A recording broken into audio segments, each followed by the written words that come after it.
kehadiran saya di sini bukan lagi sebagai pembela Jokowi seperti sebelumnya. Dian Sandi dipanggil Polda, akankah menyusul Roy Suryo jadi tersangka? Dian Sandi dipanggil Polda untuk keempat kalinya terkait dengan pendalaman materi polemik ijazah Jokowi. Menurut Dian Sandi, pemeriksaan yang dijalaninya lebih kepada klarifikasi. Salah satu yang ditanyakan penyidik adalah apakah Roy Suryo pernah meminta izin kepadanya terkait mengenai ijazah Jokowi yang sebelumnya sempat diunggahnya. Dian Sandi juga menegaskan bahwa dirinya saat ini bukan lagi pendukung Jokowi, melainkan pengurus partai PSI yang harus membela Jokowi di garis depan. Ia juga menyoroti adanya narasi yang menurutnya dibangun untuk menggiring opini publik agar percaya ijazah Jokowi palsu. Padahal menurut Dian Sandi yang dipersoalkan RRT, Roy Suryo, Rismond, dan Tifa hanya sebatas teknis seperti lipatan ijazah, ukuran fotokopi, dan foto yang berkacamata, bukan pada substansi keaslian ijazah itu sendiri. Ya memang itu apa adanya, tidak pernah saya edit-edit, tidak pernah saya membuat dia menjadi tegak lurus. Mas tadi sempat ditanya berapa pertanyaan sama Saya lupa ya, tadi ada beberapa, karena itu sebenarnya pertanyaan itu, sekali lagi saya ulangi, itu pertanyaan sudah ditanyakan waktu 70 pertanyaan sebelumnya. Tetapi tadi itu hanya pendalaman, ada beberapa yang mungkin dirasa kurang jelas. Kalau saya tidak salah itu hanya 7-8 lah pertanyaan. 70 yang lalu, sekarang hanya 70 yang lalu itu ya tadi itu hanya 7-8. Sekali lagi itu hanya untuk pemenuhan. Tetapi ketika saya melihat itu semua pertanyaan sudah ditanyakan sebelumnya. Sudah saya jelaskan. Soal keaslian Pak itu ijazah Pak Jokowi saat itu sama. Memang itu kan yang kita diskusikan di podcast itu kan memang tentang keaslian ijazah itu. Sempat diminta foto yang Mas posting. Tidak saya kasih pada saat itu.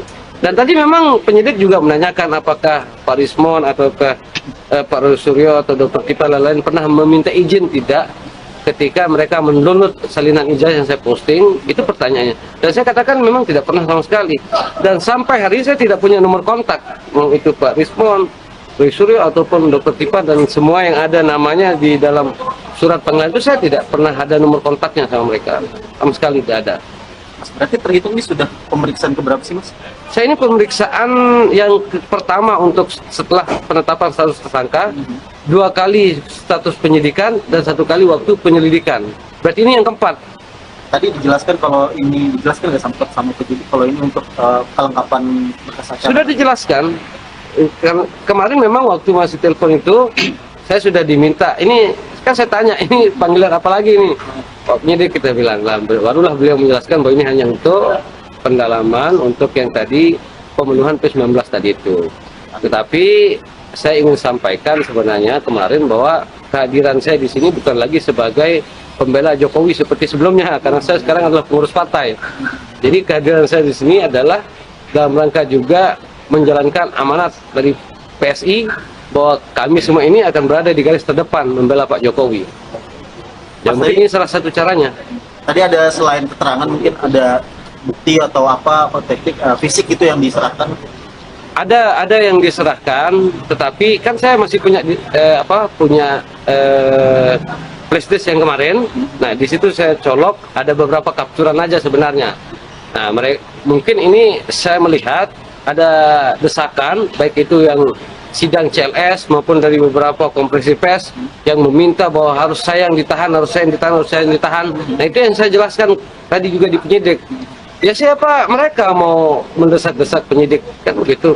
Saya kan percaya bahwa penyidik bekerja sesuai dengan memang penggalian atau pendalaman dari setiap keterangan-keterangan yang berhasil mereka gali sampai hari ini, kan tidak juga mereka harus didesak-desak seperti itu. Bahkan saya sampaikan ini informasi saya yang akurat betul, bahwa mereka juga sedang mencari cara untuk bertemu dengan presiden.